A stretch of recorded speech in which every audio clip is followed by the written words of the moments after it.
So today I'm delighted to say that I'm in conversation with Tana Macpherson-Smith, and she is the founder of Clear Minds Education in 2014 to combat the alarming rise in mental health issues that she's witnessed in the pupils with whom she's worked through her 25-year career as a teacher, assistant head and house mistress.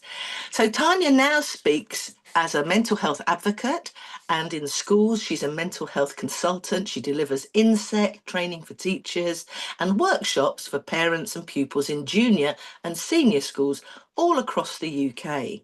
She has a private practice as a child and adolescent trauma therapist, and she's a transformation coach, and she's accredited with the Big Talk Academy.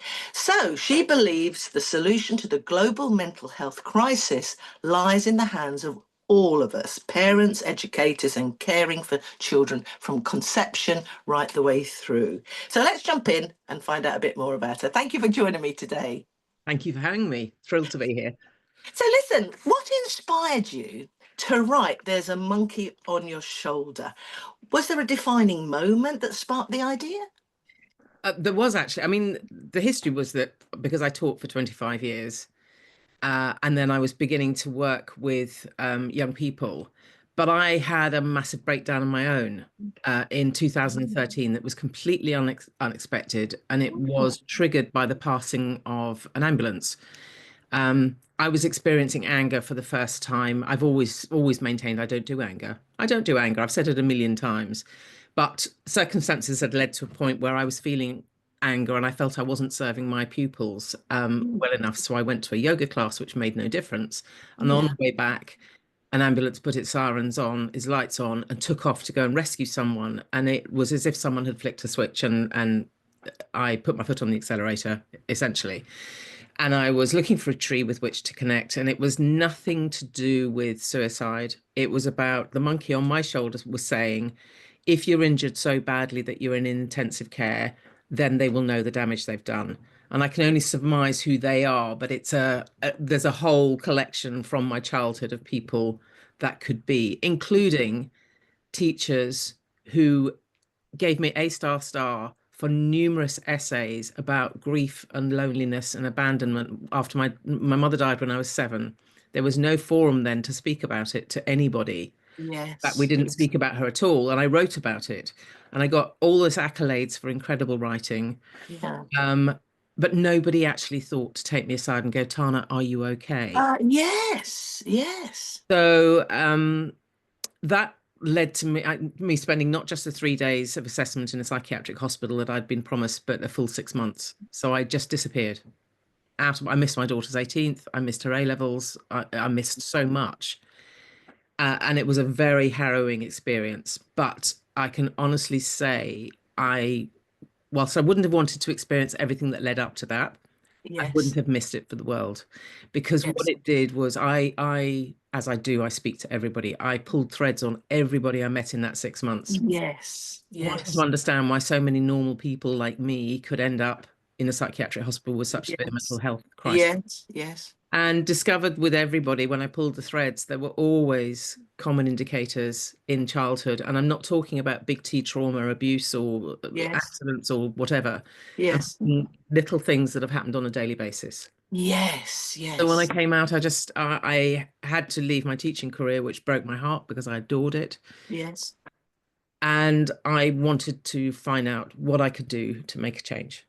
Yes. So I have researched and read and trained in everything I can possibly think of to understand, and came to the conclusion that the solution to the mental health problem is not in therapy and medication, although of course it's much needed by the already wounded. Yes. About completely changing the way that we approach the way we are with children. It's transforming the life experiences of children from the minute they're conceived, not just from birth, from conception, because that's all part of it. Yes. But the actual trigger for the book was literally, I was on a train with my husband going into London. Very rare for us to be going into London together. The train was empty. There was a woman reading a children's book in front of me. And as I was watching her read it, she was so engaged and enthused by what she was reading. And I thought, this is really intriguing because it's obviously a children's book. And I just had this sensation of it sounds really weird, but it just went like a through the window, Yeah. kind of downloading of an idea. I Yes. turned to my Yeah. husband and said, I have to write a book. I have to Yeah. write a book about teenagers that have a monkey on their shoulder and they go on these big adventures. And it's all about showing people how we acquire mental health issues and whatever. And he looked at me and went, Yeah. on your own. Enjoy the Good day. luck. Um, and then the ideas kept coming and I grappled with them for Wow. about a year and I just didn't get Yes. them. I couldn't work out how to start even. Yes. And then I was on another train journey going into London to a big event and I was exhausted and I managed to squeeze into the last seat and I thought I'm going to have to meditate, otherwise I'm never going to find. Yeah. Yeah. I went into this, well, I probably went to sleep actually, but I went into a meditation Yes. Yeah. An and altered state. literally the characters, their issues, everything came downloaded. And by the time I got off the train, I was electric. I went to this big event, absolutely high as a kite in energy and just clarity. And that's really how it started. Well, that was such an answer I didn't expect. Sorry, a long answer. I apologize. No, not at all. How interesting. What a journey, and how authentic and genuine and sincere you are about it, because it's come from lived experience and you are very passionate then about making a difference and making a change.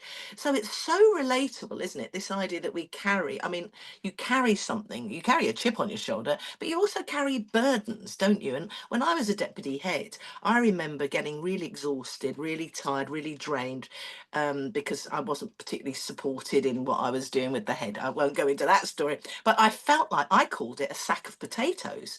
So when I walked through the gate, I felt I took on this sort of mantle of responsibility. It was very heavy. So the idea of that shoulder is very relatable. It's a metaphor that I think, young people and teens can relate to it. So who did you write the book for, and what do you hope readers will get from reading it? Mhm. I mean, the main aim was to write for teenagers because Yes. although I work with children from 5 to Yes. 25, Yeah.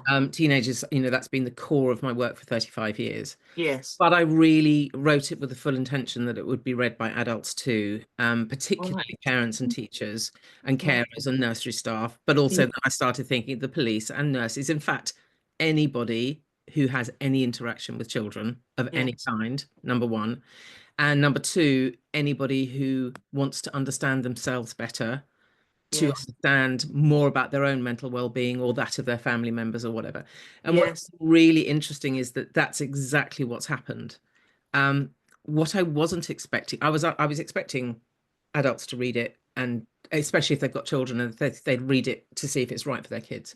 Yes. What I hadn't expected was that I've discovered there's a whole tranche of elderly folk in their 70s and 80s in Kent who are Yeah. passing the book between them and buying it for their family members and buying it for their friends and are telling me that it has totally Wow. made sense of their lives. And they Really? can't put it down. They're reading it in 3 days because in when they were children and teenagers, Yes. nobody spoke Nobody talked about these things. about these Yeah. things. Yes. And so what I've done is open doors on understanding for who they are and how they came to be who they are and how they came to have the issues they might have had or why they're stronger than somebody else. Um, so it's been really, really thrilling to see this wide audience from, sort of 10-year-olds to 90-year-olds. well, literally, I think Yeah. the oldest I know of is 87. Good. I mean, isn't that interesting how it resonates then clearly with people? So, do you think there are any specific monkeys then that children and parents and teenagers they struggle with most today in the modern day world?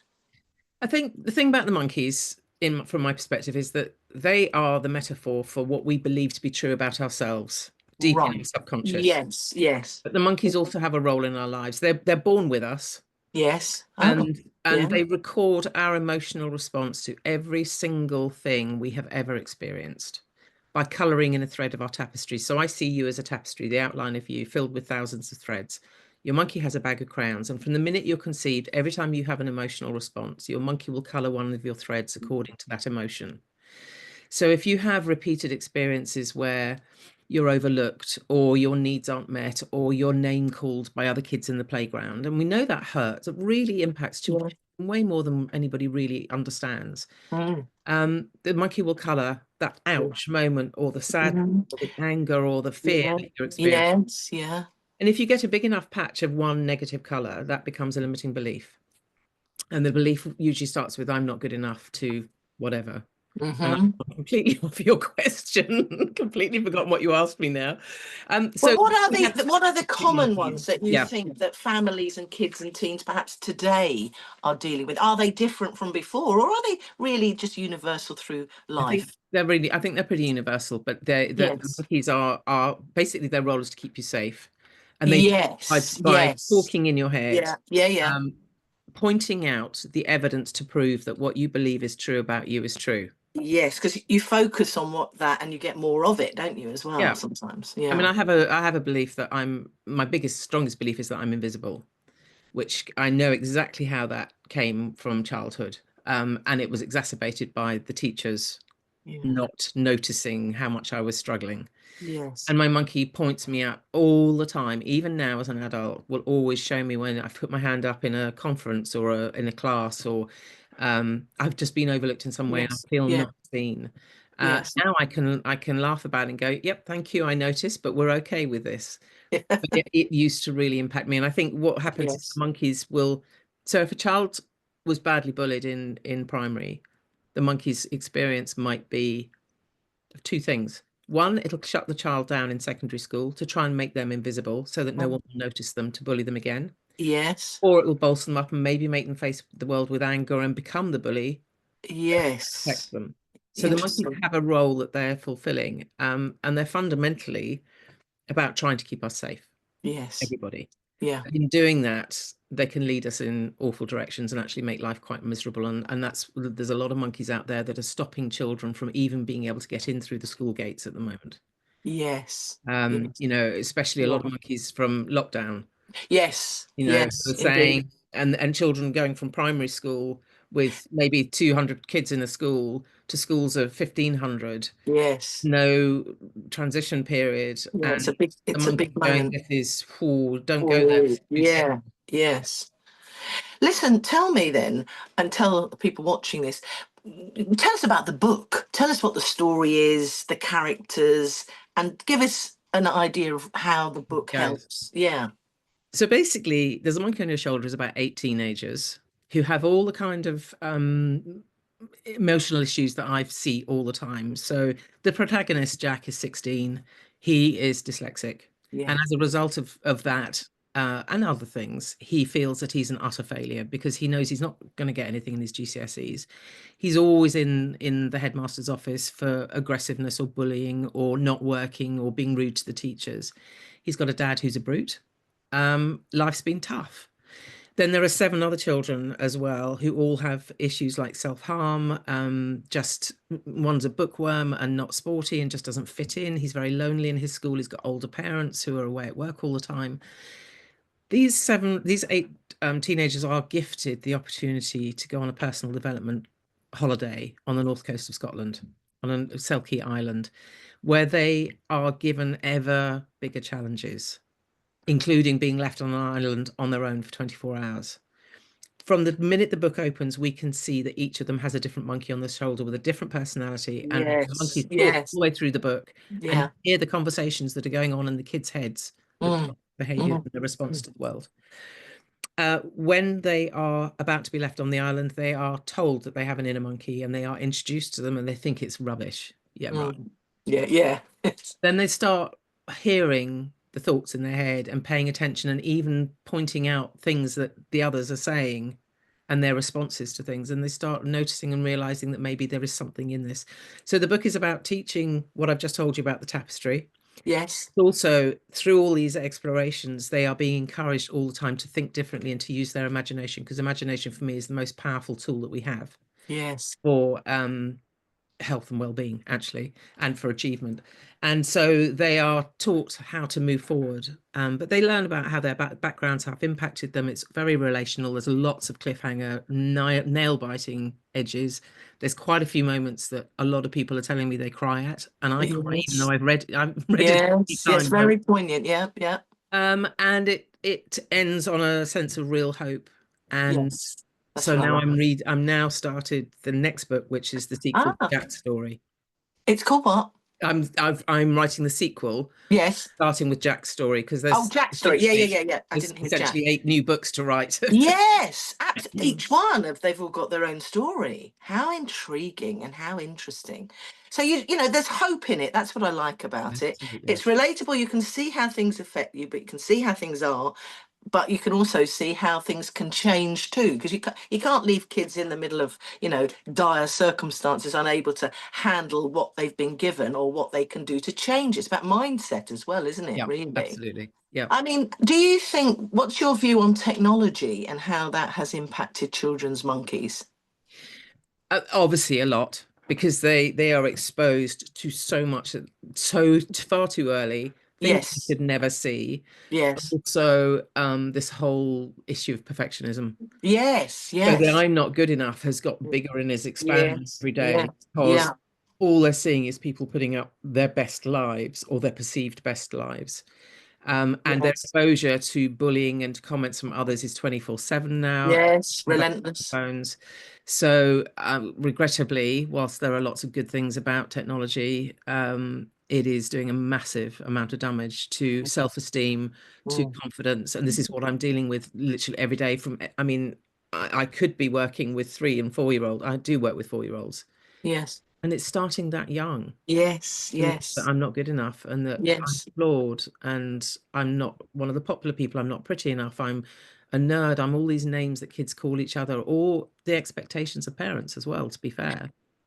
So, I mean, I know you do training for teachers, and I'll ask you about that in a minute. What do you think parents can do about that? And how could perhaps your book be a starter for 10 in terms of conversation starters around that?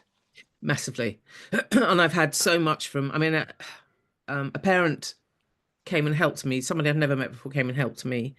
Um, she's a plumber, and our boiler had broken between Christmas and New Year. And she came in, and as we were talking, I told her about the book, and she went away and read the blurb, and she said, "Oh my goodness." She said, "Something happened with our daughter 5 years ago, and none of us have been able to talk about it because we couldn't find the words." She Oh, said, "This wow. book's incredible." And Yes. later, she got in touch with me and said, "I've just finished it." And she said, "This explains so much. I've given it to her, and I know now that we can open up conversation." Oh, wow. How And powerful. so a lot of parents are reading it to see if it might be suitable, but actually it's Yes. making them, it's a book about self-reflection. It's making them Yes. reflect on how they've been in their Yes. behaviors to their children, with their children. Yes. It gives them lots of strategies and tools for being Yes. help them to see themselves differently. Yes. And that's what's empowering and that's what's magical about it, actually, and what's very unique about it. Tell me then a little bit, briefly now, about your training for teachers and the work that you're doing around all of this now. So I do insight training for teachers, which Yeah. covers a lot of things. I mean, I help schools to just understand the well-being of their staff. Yes. So I can do a whole assessment there, which is fascinating, where they have a lengthy questionnaire, but they can also speak with me individually, and I go and talk to everybody from the ground staff to the kitchen staff to the admin staff to the Oh, wow. Yeah. The whole they are community. it's absolutely critical. I also do inset training, which is really dynamic, very interactive. It looks at their own stress levels and so on, but I explain about monkey wisdom, which is what I call the whole tapestry story, Yes. and give them the tools to help children in the classroom. So it depends on Yes. which level, but Yes. there are so many tools for primary children that really make a difference. And where can people find out about that? People listening and watching this. If they look at I've got 2 websites which are just Yes. being amalgamated, but it's tanamacpherson.com or clearminds.org are my 2 websites, and they're both on there. Yeah. Excellent. Well, we'll put that on the show notes for it, but I just want people to hear it because this is a fascinating conversation and it's very empowering, isn't it, for teachers, for parents, for kids themselves. And it's so interesting that this is going to be the soundboard now, or the springboard rather, to the next lot of books because they're going to come now, aren't they? Each child in the story can have their backstory. And there's lots of others as well that I'm doing on the back of experiences I've had with clients, because some amazing stories have come out of these experiences. Yes. And I go into schools and do workshops with parents as well, which is wonderful because again, I can explain monkey wisdom, but I do a lot about really helping them to understand their own children individually and Yes, where yes. what's held them back has been maybe reflected and how they can both move forward. And And not pass on some of that. I call that, I'm trained by Adler, so you've got intergenerational patterns. So you don't pass on your stuff down yeah, the yeah, generations, which would be great to be able to understand yourself yeah. and make some small changes. No judgment, just awareness. There's no blame or judgment on No, it at all. no, And a lot of people do get quite upset and think, oh gosh, I've damaged my child. It's not about that. no. It can all be unraveled. Exactly. Aware. Yes. And if Yes. you can be authentic and vulnerable yourself with your children, you can really open those conversations. And that's actually opening the door is the Yeah. single most important thing we can do. Well, that's wonderful. And just very, very quickly about podcasts and stuff. One of your questions was about what projects have you got coming up? Oh, yeah. But one of the things that I'm doing is that I know a lot of my clients have are unable to read because they're dyslexic or for whatever neurodiverse issues or sight or Yes. whatever. Yes. And I want to do an audio book, but they are so dull for so many. They're so monotone. So what I'm doing at the moment is working to find the funding to do a project where I'm going to bring to audition teenagers who understand about mental health issues, who are actors, who want to come in, and we're going to read the book like a play read, and they're going to play all the characters to try and really bring it to life. It's a really big, so I'm talking with theatre directors at the moment to find the right ones who understand this. And I've got some, great contacts too. I've So, spoken to a lot of, I spoke to kids on Tuesday and yeah. just coming going, oh my God, please, if you do this, can I audition? Can I be Yeah. part of it? Yeah. Because I Yeah. want us to read, I'm a drama teacher. And I Ah, want to do a book that ah, is yeah. really exciting to listen to, not Yes, monotone yeah. No, voice. that's right. I'm with you on that. I mean, that Um, would be and that would draw kids in as well, you know. Yeah, absolutely, absolutely. And then I've got one other big project, which is to do a an art installation, which will which will be open to all young people to be a part of.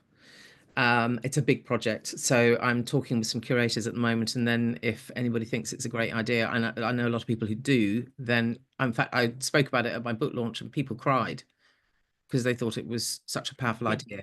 So they've then got to go and get the funding, obviously. So listen, tell us again where people can find out to buy the book. Is it on Amazon and It's is on it Amazon. across? Yep. It's It's everywhere. Kindle and obviously printed. Yes, so you can get it everywhere. And it's also now in the Sue Atkins Book Club. So if you just go to that, you can see all the books there and discover where to get your wonderful book. Well, thank you for taking the time to talk with me. You're doing extraordinarily important work. And I look forward to reading the next book when it's ready. Thank you very much. Take Okay. care. Thank you. Bye bye.